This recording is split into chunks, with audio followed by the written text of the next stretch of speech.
Fala pessoal, aqui novamente, né? Está aberta, digamos assim, o período do ano, né? Do campeonato, onde a gente vai fazendo os vídeos os vídeos finais, né? Sobre a temporada como um todo. E para inaugurar, digamos assim, esse período que é dos mais legais, né? Comentar aqui um pouquinho sobre os jogadores rebaixados, mas que podem ser utilizados, né? Para a Premier League, né? Eu vou falar aqui dos principais, tá, pessoal? Né? Óbvio que tem vários nomes interessantes como um todo, né? Não para necessariamente times de ponta da Premier League, não, mas para times de segunda metade de tabela, ou até para times que estão subindo, né? Eu acho que sempre é muito interessante isso, né? Talvez até nessa temporada nem tanto, porque Norwich e Watford são até bons times, né? Pensando assim, né? Pelo menos times bem ajeitados, né? Pelo que eu pude ver, o Watford até com um elenco de Premier League mesmo, até dá para pensar assim. Né? Mas enfim, esses aqui são só os principais mesmo, e eu acho que é um pouco difícil fugir deles, foram os maiores destaques, mas tem outros, tá? Então, as menções honrosas, digamos assim, vão estar todas na descrição, tá? E outra coisa, pessoal, não precisa ser necessariamente ter sido contratado para o time, não. Basta ele ter jogado num time que foi rebaixado nessa temporada, tá? Então, pessoal, antes de fato começar a entrar no assunto, é importante que você siga os links da descrição, o link do Twitter do canal, sou bastante ativo por lá, o link do Instagram do canal, né? Os links da página Premier League mais 18 para conteúdo diário sobre Premier League, o link do canal Resenha Futebol, principalmente se você gosta de camisas de futebol, e os links da Zona Mista e do Fã da Premier League, né? Participo de lives lá, muito legal, o pessoal é muito gente boa, o Igor, o Valentim, o Lins, o Volpe, enfim.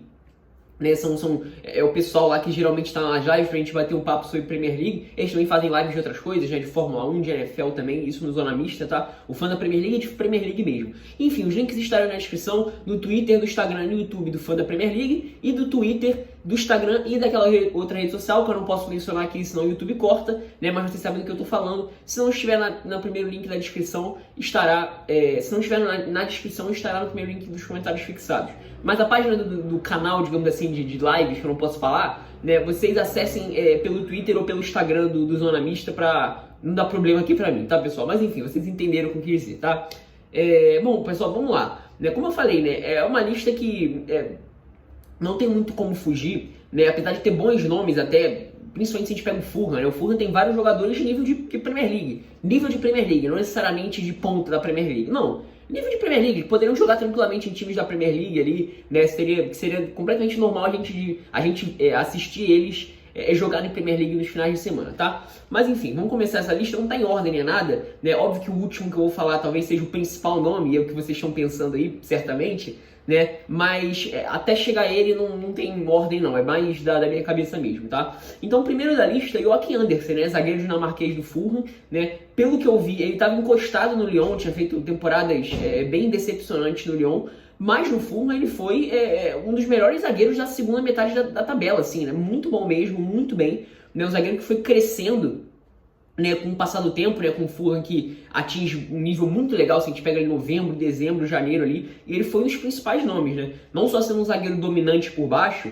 né, nas recuperações, ele é um zagueiro rápido até, se a gente pensa nessas corridas um pouco mais curtas, ali de 10, 15 metros mais ou menos, né, e bem dominante, né, com capacidade física, né, ele pelo alto vai muito bem, né, ele fez alguns gols de cabeça, se eu não me engano, alguns lances pelo alto muito bons, mas assim, acima de tudo, o que mais me chamou a atenção, na verdade, foi a capacidade dele de armar de trás, né, de conseguir direcionar o jogo com esses passes longos. Isso ele fez muito bem mesmo. Foi o que mais me chamou a atenção nele. Até um zagueiro com boa qualidade para isso, assim, com naturalidade para esses movimentos, né. Então é muito interessante.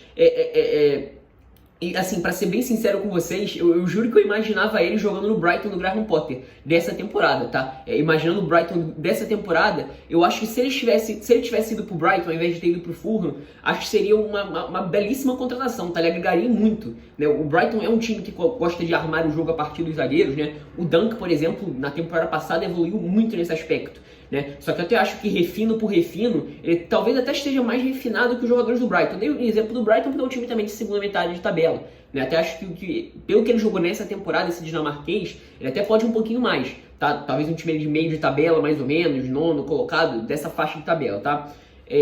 Mas assim, eu lembro que eu olhava ele e falava assim, cara, esse cara tem a cara do Brighton do Graham Potter, né? E enfim, foi um dos nomes do Fulham, na minha opinião, foi um dos jogadores de melhor nível que o Fulham teve na temporada e mais regulares também. Uma pena que ele tenha sido rebaixado, mas foi um dos destaques, sim, e a gente pode ver ele na Premier League aí na próxima temporada, né? Ele não é do Fulham, vale lembrar, tá? Ele tá emprestado pelo Lyon, tá? Ah, pessoal, outra coisa que eu esqueci de comentar no início, eu excluí os goleiros, né? Porque os 3 goleiros dos times rebaixados, o Johnston, o Areola e o Ramsdale, eles são goleiros de primeira divisão mesmo. Então, para não colocar já 3 nomes, né, não teria como colocar só um deles, que ficaria nada a ver, né? Então, para não colocar 3 nomes e não ocupar 5, saibam que eles não são nem menções honrosas, tá? Eles são boas opções de goleiros de Premier League, né? A questão é se eles vão querer jogar como reservas, porque a Premier League, de forma geral, tem bons goleiros, então não é a posição principal. Mas, enfim, os 3 goleiros são bons goleiros, tá? São goleiros de nível de Premier League mesmo. Eu excluí para o vídeo não ficar tão chato assim, tá? Bom, então fomos, né, Joachim Andersen. Agora o segundo, digamos assim, é um jogador que talvez seja o menos badalado da lista, mas eu acho que é um cara que ainda pode render esse mais para times de segunda metade mesmo, que é o Conor Gallagher, né? O Conor Gallagher, que é da base do Chelsea, jogou no Swansea na temporada passada, né, e nessa temporada foi pro West Bromwich, né? E assim, ele perdeu muito espaço, né, ali com a chegada do Maitland-Niles, porque nível por nível, acho até que o nível dele no momento é melhor que o do Maitland-Niles, menor que o do Maitland-Niles, por exemplo, né? Enfim, mas assim, eu acho que ele é um jogador desses que ele ainda pode evoluir tecnicamente falando na liga, só que ele é um jogador que assim, é a cara do jogador que todo time gosta de ter, né? Porque ele é um jogador, ele precisa evoluir tecnicamente, mas ele tem bons recursos ali, né, pra fazer, digamos assim, um arroz com feijão. Ele é um meia pra jogar mais à frente, mas ele é um cara muito versátil, ele serve pra combater. Talvez isso seja o que mais tenha chamado a atenção dele nessa temporada. É um cara muito intenso pra pegar por dentro, pra combater, pra recuperar, pra correr de um lado pro outro, pra marcar, né? E ele sendo, digamos assim, um meia à frente, digamos assim, de formação. Eu até estava comentando com isso com o administrador da página Newcastle News BR, siga lá no Instagram também, e do AS Roma Brasil, siga lá também no Instagram, né? Que ele me lembra um pouco o Mason Mount de um nível menor, tá? O Mason Mount, pessoal, o Mason Mount da Deep Web, né? Mais ou menos isso, porque ele é de um nível técnico menor que o Mason Mount, mas ele é um desses jogadores ofensivos com muita fôlego, muita capacidade física de combater, de tentar recuperar, de brigar pela bola, né? E dentro da sua realidade, ele tem certos recursos ali para conseguir conduzir uma bola, tentar ali uma tabela, enfim, ele me lembra muito o período em que o Mason Mount passou o período ali, se a gente pega quando chegou no final do ano de 2019, aí meados da temporada 19-20, quando o Mason Mount deixou de ser tão produtivo assim com bola. Eu lembro que eu ressaltava bastante ainda a qualidade dele de ser um cara de muito fôlego, de pressionar o homem da posse de bola, de recuperar, de brigar em várias faixas do campo, de pressionar lá no alto, né? Eu acho que o Conor Gallagher justamente vai nesse sentido. E também ainda pode evoluir um pouquinho tecnicamente. Então acho que é uma alternativa interessante para times assim de segunda metade também, mas é um jogador com potencial ainda, né? Pode evoluir, é da base do Chelsea, então certamente ainda não está, digamos assim, no seu nível melhor de maturação, né? Mas enfim, pode ser uma alternativa interessante, né? Nosso terceiro nome, que eu dei um spoiler alguns minutos atrás, é Anguissa, né? Zambo Anguissa fez uma bela temporada pelo Fulham, até acho que essa segunda metade, né? Especialmente ali o primeiro mês, mais ou menos, depois que ele voltou de lesão, acho que ele voltou um pouquinho menos, com menos vontade até, né? Quando ele sai do time, o time ainda tinha alguma chance aí de não ser rebaixado e tal, e quando ele volta o estrago já tá um pouquinho maior, então em alguns momentos ele me pareceu um jogador meio displicente, né? Mas enfim, agora nesses últimos 2-3 jogos eu acho que ele voltou a jogar mais próximo do que a gente tinha visto na primeira metade da temporada, onde ele foi talvez o melhor jogador do Fulham, assim, tecnicamente falando, o que mais chamava atenção, né? Do meio pra frente, digamos assim, né? Do meio pra trás, como eu falei, o Andersen talvez tenha sido mais destaque que ele. Ele é um jogador do meio mesmo, assim. Que acontece? Ele é um desses meio-campistas equilibrados, né? O famoso box-to-box. Né? E ele, assim, atuou de formas diferentes também, né? Ele mostrou capacidade, por exemplo, de passe longo, né? Do famoso, dessa distribuição numa faixa de campo mais à frente.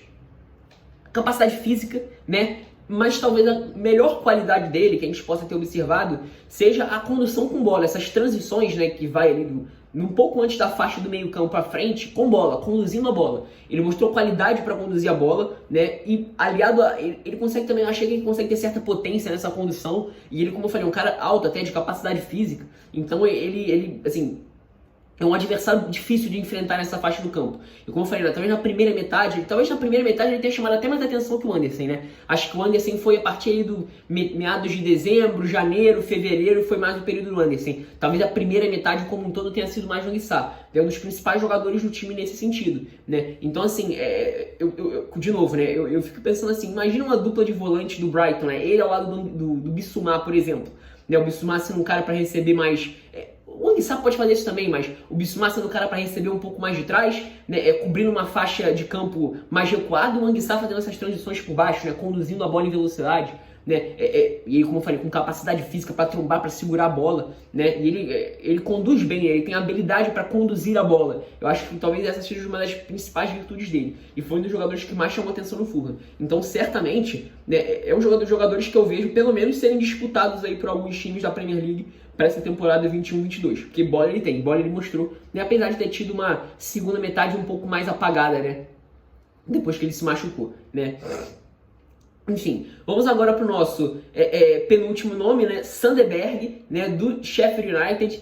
E esse é um caso curioso entre todos esses que eu citei, né, porque ele jogou pouco, né, ele jogou ali 11 rodadas mais ou menos, se não me engano, 10, 12 rodadas e logo se machucou. Se não me engano, ele se machuca inclusive num jogo contra o West Bromwich, né, posso estar enganado, né, posso estar falando besteira aqui, tá maluco, mas eu acho que ele se machucou num jogo contra o West Bromwich, né, e já na temporada passada, né, ele já tinha sido talvez o principal jogador ali da reta final no pós-pandemia, jogando muito bem, né, no Sheffield, que já não conseguiu os resultados esperados assim, mas ele foi um dos destaques individuais, digamos assim, da equipe, né? E eu fiz um vídeo também, né, porque quando ele foi contratado, o que eu vi era o seguinte, né, era um jogador relativamente cobiçado, né, indo pro Sheffield United. Também, o que eu pensei foi, cara, o Sheffield United quer mesmo mudar de patamar, quer virar um time de Premier League ali, se ajeitar e tal. É uma pena que, assim, digamos que o projeto tenha sido interrompido por causa dessa temporada terrível, especialmente em termos de pontuação, né? É uma pena mesmo, né? Mais que um jogador como o Sander Berge, que é um cara de outro nível, se você pega o elenco do Sheffield como um todo,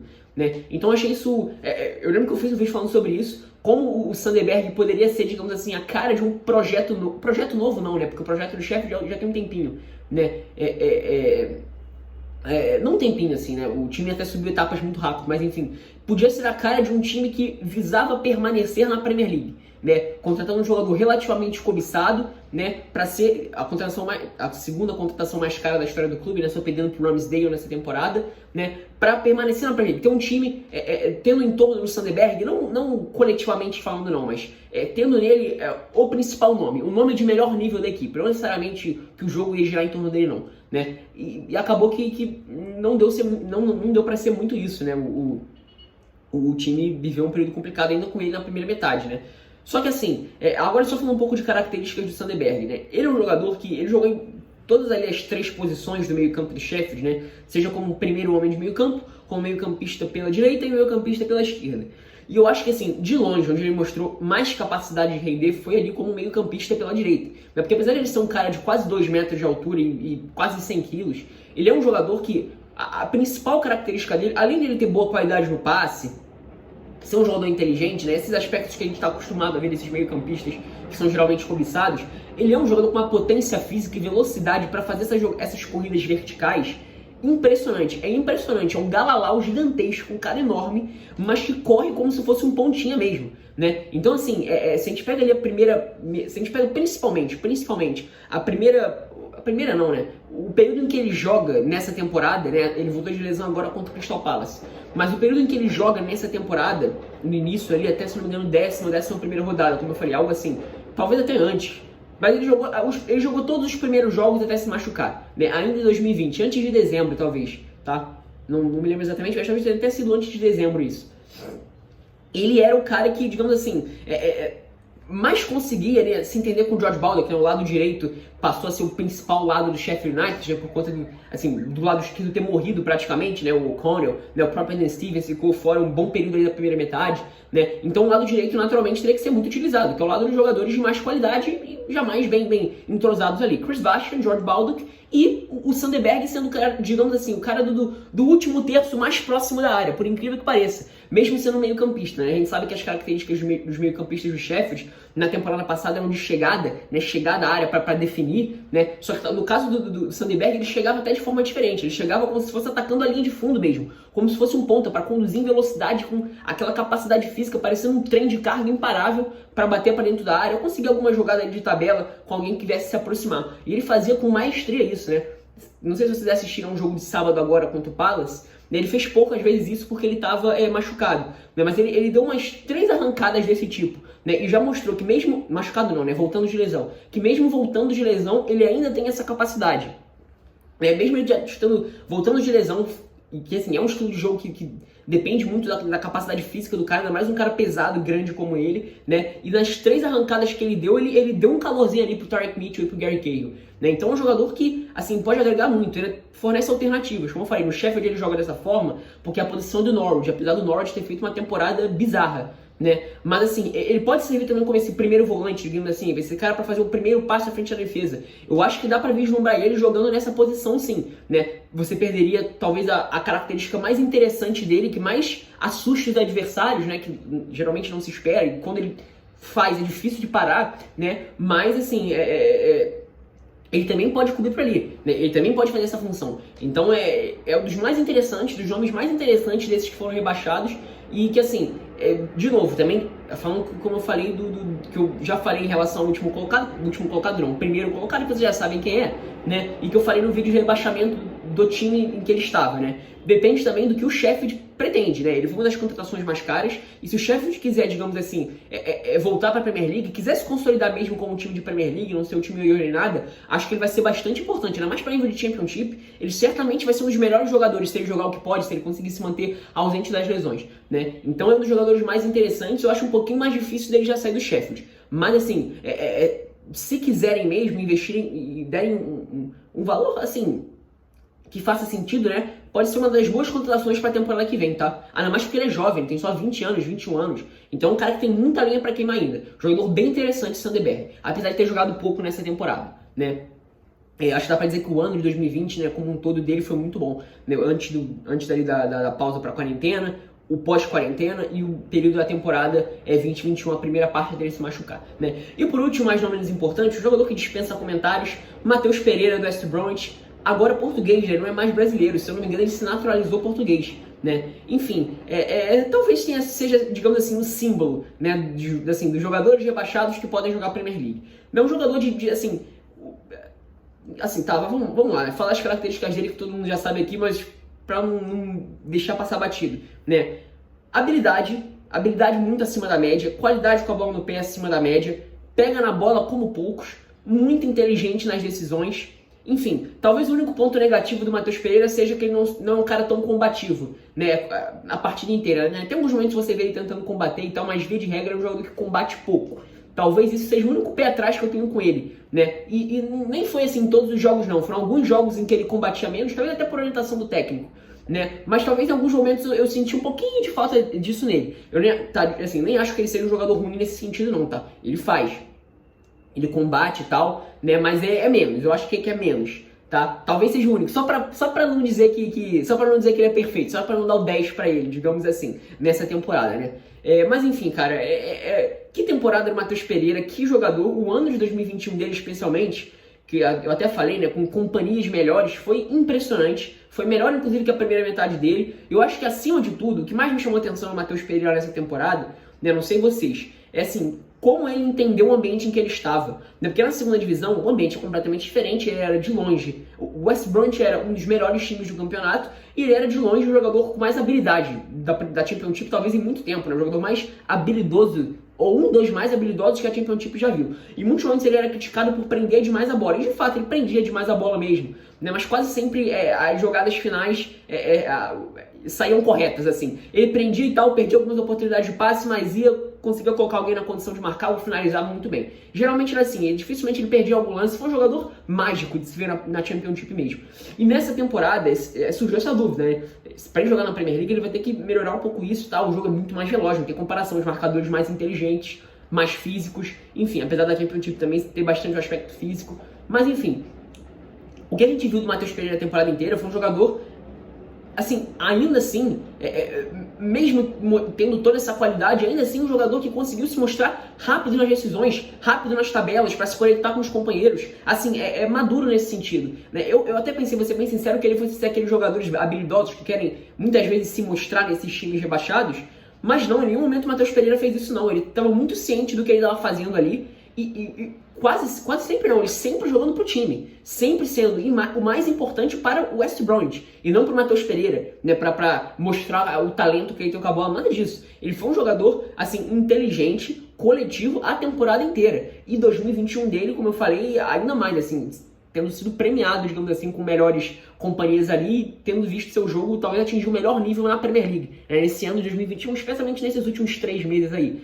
tá? Então, assim, talvez seja, digamos assim, o símbolo dos jogadores rebaixados nessa temporada que podem jogar na Premier League. Talvez ele até possa vislumbrar times de primeira metade de tabela mesmo, né, já para brigar ali por uma titularidade, ou até ser uma alternativa, digamos assim, em times de um nível um pouquinho melhor, né? Porque assim, foi o jogador mais decisivo do West Bromwich, né? Inclusive alguns jogos grandes, né? Se a gente pensa, por exemplo, contra o Arsenal agora, apesar de a situação já ter sido muito complicada, o próprio jogo contra o Chelsea, por exemplo, né? E talvez algum jogo que eu possa estar esquecendo aqui, não sei, né? Mas enfim, sem sombra de dúvidas, foi um jogador que se mostrou assim de um nível muito bom, talvez preparado para jogar num time de primeira metade de tabela. Big Six é um pouquinho mais difícil e tal da gente imaginar, né? Mas assim, certamente times de primeira metade de tabela, o Matheus Pereira seria tranquilamente uma opção muito interessante, ainda mais dependendo do valor, né? Mas aquele negócio que eu falei no vídeo sobre o rebaixamento do West Bromwich vai depender também do projeto do West Bromwich, né? Porque você tem um jogador como o Matheus Pereira na segunda divisão, a não ser que ele não queira, aí é outra coisa, né? Aí é melhor deixar o jogador aí mesmo. Mas assim, se ele topar, ter um jogador como ele na segunda divisão é uma coisa, assim, agrega muito. Você sai como talvez o principal jogador da segunda divisão, né? O principal jogador em termos de nível da segunda divisão. Então, assim, depende muito também do projeto do West Bromwich, né? Vai querer assim, virar um time ioiô de cair e voltar, ou vai querer voltar a permanecer na Premier League, voltar a virar um time de Premier League como foi até ser rebaixado em 17 e 18, né? Permanecendo aí mais de 10 anos, se eu não me engano, na elite do futebol, né? Então, assim, acho que depende muito disso também. Mas o Matheus Pereira certamente é um dos caras que mais chama atenção. Então tá aí a minha listinha, né? Só repetindo: Joachim Andersen, Conor Gallagher, Zambo Anguissa, Sanderberg e o Matheus Pereira são os meus nomes, né? As menções honrosas estarão aí embaixo, pode deixar vários nomes interessantes também, só que não entram, digamos assim, no hall dos principais, tá? Então sinta-se livre para concordar ou discordar nos comentários, agregar qualquer coisa que você queira aí, né? Se inscrever no canal caso você tenha gostado do vídeo, dar o like caso você tenha gostado do vídeo também, né? Compartilhar com seus amigos, né? Caso você tenha algum grupo aí de amigos que falam de futebol, ou amigos que gostam de futebol, né? Fazer o canal chegar a mais pessoas já vai ajudar bastante, né? E tendo feito tudo isso, pessoal, clicar no sininho para receber as notificações quando eu postar vídeo ou fazer lives aqui no canal. Vai lembrar que amanhã, sexta-feira, é dia de live, né? E também você para conferir as lives do Zona Mista e do Fã da Premier, tá? Então é isso, espero que tenham gostado.